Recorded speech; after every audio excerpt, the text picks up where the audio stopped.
Y tabú es el nombre que Sigmund Freud eligió para su libro, el cual escribió en 1903. El libro tiene 4 ensayos y el primer ensayo va dirigido más que todo a la religión. Los ensayos se publicaron por primera vez en la revista de Psicoanálisis Imago en 1912 y 1913. En este libro, el padre del psicoanálisis trató de explorar todos los conflictos que existen entre los sentimientos primitivos y las exigencias de la civilización en la que actualmente vivimos. Y sus ideas fueron publicadas en la colección de ensayos llamados Tótem y Tabú. ¿Pero qué es el tótem? El tótem para Sigmund Freud es un animal comestible o inofensivo o peligroso y temido. Es decir, es más raramente una planta o una fuerza natural que se sitúa en la relación peculiar de todo clan. ¿Qué quiere decir esto? Sigmund Freud estableció que el tótem hace referencia como a la imagen que tiene un clan o una tribu dependiendo de algo, algo que los hace comunes, algo que los hace familia.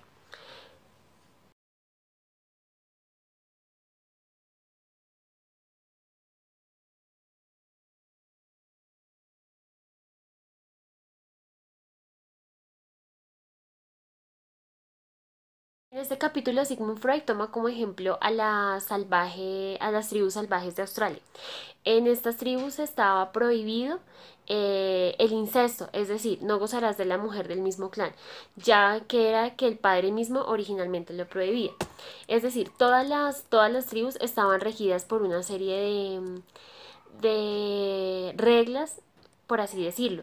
Es decir, todos tenían una serie de normas religiosas y sociales que ya estaban establecidas. Eso era lo que hacía particular una tribu y se identificaba con un animal tótem particular. El animal tótem se define como el padre y el espíritu guardián de la tribu. Los miembros de la tribu deben respetar y proteger el animal del tótem. Si las reglas los permiten, en ceremonias especiales se pueden comer a ese animal. Sigmund Freud en este capítulo también nos habla sobre cómo cuando esas reglas son, por decirlo, violadas, la misma tribu es la que se encarga de realizar el juicio para ellos. Nosotros no podemos tener, aquí se habla también de la importancia de la ética del hombre. Y mientras uno solo tenía la razón, era un simple sentimiento de ambivalencia, bien sea amor y odio hacia el padre, la segunda tuvo un valor más práctico, es decir, la prohibición del incesto impedía que los hermanos se pelearan entre sí por las mujeres del mismo clan, lo cual implicaba un riesgo de que apareciera nuevamente el padre tirano y celoso entre ellos. ¿Qué quiere decir esto? El horror al incesto es donde Freud ubica el mito del asesinato del padre. Los hijos estaban destinados a la homosexualidad porque el macho dominante, es decir, el padre, era el gozador universal de todas las mujeres, entonces los hijos se unen para asesinarlos. Únicamente el padre era el que tenía, por decirlo así, acceso a las mujeres del clan. Entonces ellos deciden reunirse y asesinar al padre para poder entre todos tener acceso a las mismas mujeres que tenían dentro de la tribu.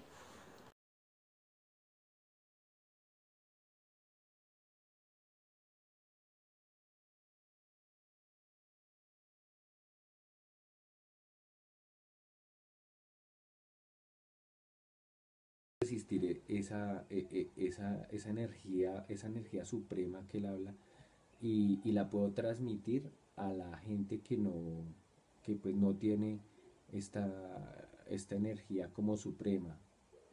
También dice pues que toda persona, eh, que una persona superior puede interactuar con esta fuerza, ya sea un rey o como les dije anteriormente, un sacerdote.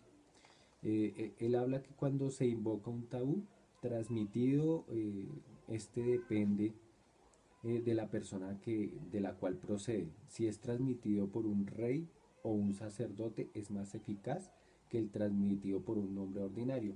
¿Qué significa esto? Que para yo hacer una buena transmisión de este tabú, tengo que ser un sacerdote. Si yo soy una persona del común, digamos que este tabú no se podría transmitir eh, de la mejor manera, se podría hablar así. La noción de tabú dice que se divide en dos clases y según se refieren a los animales o a los hombres, a objetos o inanimados. Esto quiere decir que estas clases, pues aquí habla uno de los animales, dos de los hombres y tres a los objetos o él lo llama objetos o inanimados. El tabú dominio hasta llegar a convertirse en una prohibición impuesta por la tradición y constituye en un último por la ley. Digamos acá, él nos dice que el tabú se constituye como una tradición o una costumbre. O también ya no sería una tradición o costumbre, sino sería una ley. Acá nos habla que Won nos enseña que el tabú es una manifestación y una creencia de un pueblo primitivo en los poderes demoníacos. ¿Qué nos quiere decir acá Won? Que, que el tabú es como esa creencia, el tabú es como esa creencia que tengo yo eh, de que lo demoníaco es, ¿cómo se diría?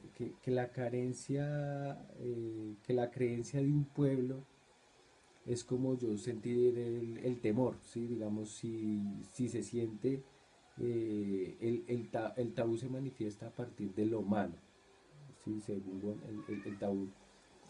El tabú digamos, se siente así y Freud toma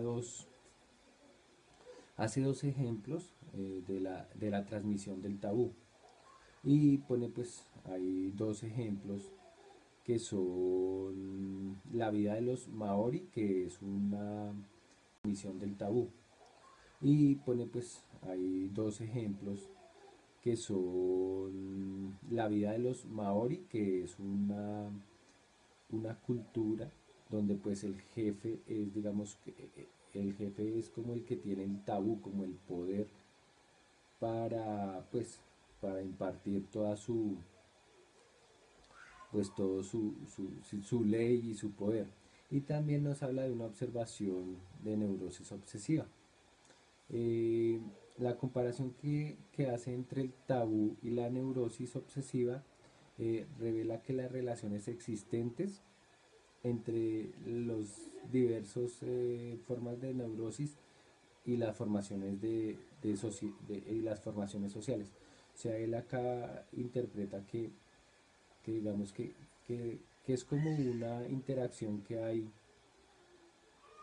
entre el tabú y digamos como las formas sociales que tienen las personas para, para interactuar.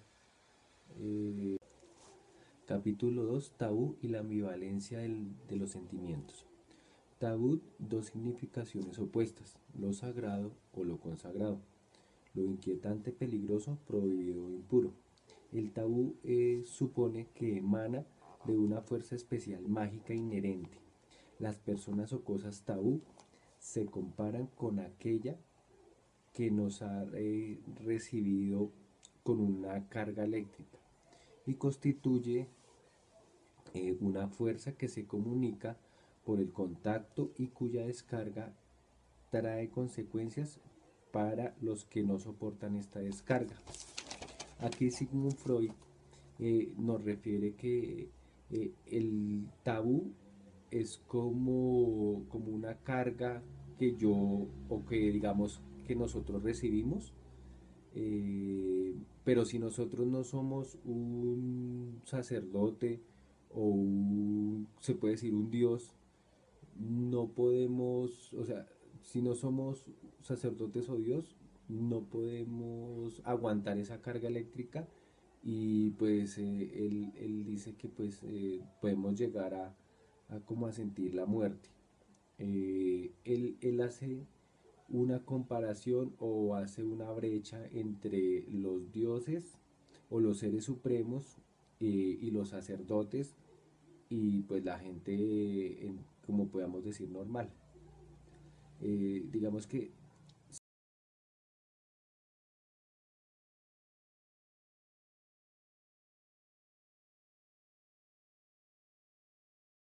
Capítulo, Sigmund Freud nos habla sobre el animismo, la magia y la omnipotencia de nuestros pensamientos. Para el animismo, el universo está poblado de seres espirituales y demonios que animan y generan animales, plantas o cosas inertes. Los primitivos creen además que el ser humano posee un alma que reside en ellos y que en cierta forma son independientes a los cuerpos. Además de esto, se intenta explicar el universo también como una forma, como los hombres usan técnicas para dominar el universo, bien sea de ensalmo, que hacía referencia a la brujería y a la magia, que son técnicas que movilizan los espíritus para que cumplan la voluntad del hombre, que es decir, o proteger o dañar. También hacía referencia a un muñeco que representa como el enemigo o la similitud que nosotros tenemos con cierta persona. O también sobre algo como haciendo referencia al enemigo, tanto a su cabello o como comer su carne. Eh, estas técnicas implican cierto contacto entre la magia y el animismo que nosotros tenemos. Esto se llama, algunas representaciones se supone que ocurrirán como son las cosas. A eso lo llamamos la omnipotencia de los pensamientos. Así como el neurótico cree que al pensar en la muerte de alguien, esta muerte ocurrirá realmente. Es decir, nosotros tenemos el poder de darle cierta fuerza a nuestros pensamientos.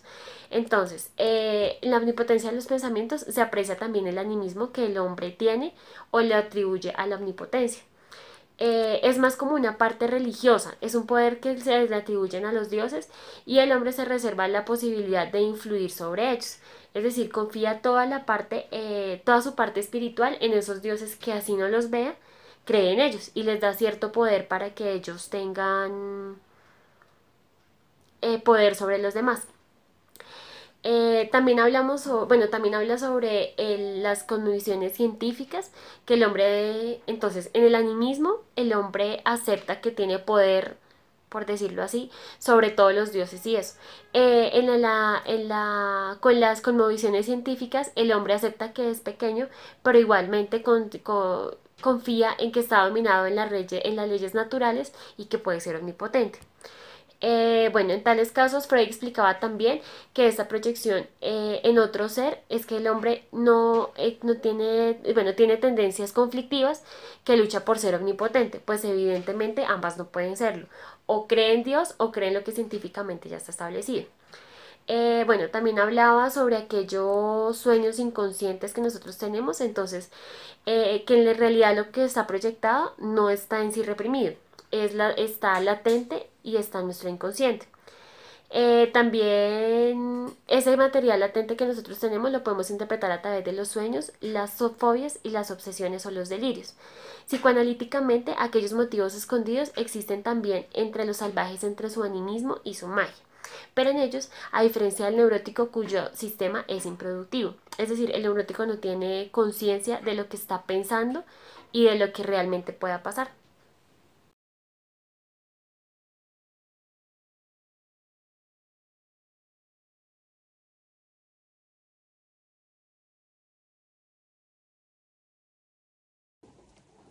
Capítulo 4, el retorno infantil al totetismo. Entonces acá Sigmund Freud nos habla que el totetismo es considerado como simples curiosidades expresando la opinión y costumbres existentes en diferentes sociedades antiguas o modernas. Acá él distingue tres, tres variedades de tótem. Él habla del tótem, el del tótem de la tribu. Acá, ¿qué quiere decir este tótem? Que existe un rey y que ese rey va dejando como un legado a su progenitor y entonces ese legado se va transmitiendo a partir de quien vaya quedando como rey en el transcurso del tiempo. También nos hablan de tótem particular al sexo. Aquí yo hago el ejemplo de la cultura de las amazonas. Digamos que ellas solamente son un solo sexo, o sea, no pueden haber amazones, sino solo amazonas, o sea, solamente se conforma por un grupo femenino, no excluyen excluyen el sexo masculino, entonces él habla de este tótem particular al sexo. El otro es el tótem individual. Él dice que este pertenece a una sola persona y no se transmite a sus descendientes. O sea que es lo contrario a, es como, yo lo pongo ejemplo, como actualmente vemos los países del mundo. Entonces yo tengo unas obligaciones y unos deberes que tengo que cumplir como país, respetando las demás culturas o las demás políticas que tengan los países del resto del mundo. Es ahí él quiere decir que ese tótem, como ese tótem social que se puede hablar ahí, es referente a eso. Acá Sigmund Freud nos presenta que en este tótem el psicoanálisis está relacionado, eh, él relaciona el psicoanálisis con un animal totémico, que él a su vez dice así: el animal totémico es una realidad, una sustitución del padre, hecho con el que se armoniza la contradicción que, estando prohibida su muerte, en la época normal se celebra como una fiesta de sacrificio, y que después de matarlo se lamenta y se llora su muerte. Eso acá lo veo es como la doble, como una doble moral. O sea, yo tengo mi, es como una doble moral. Yo digamos, tengo mi, tengo mi padre, ¿sí? Digamos como que lo, lo, o sea, tengo mi padre. Yo sé que, ¿cómo lo puedo explicar ahí? O sea, no es como mi padre, digamos, yo sé que va a llegar, o sea, es como la muerte de un ser querido, ¿sí? Entonces yo sé que esa persona alguna vez va a faltar, y soy consciente de que va a faltar, pero al momento de que llegue a faltar, digamos que digamos como que después de que él se vaya, o de que la persona fallezca, entonces yo comienzo como a recordar y como a llorar, digamos, como su muerte como tal, y digamos a sentir ese vacío que genera, digamos, esa pérdida. Entonces ahí nos habla Sigmund Freud referente al psicoanálisis en cuanto al tótem.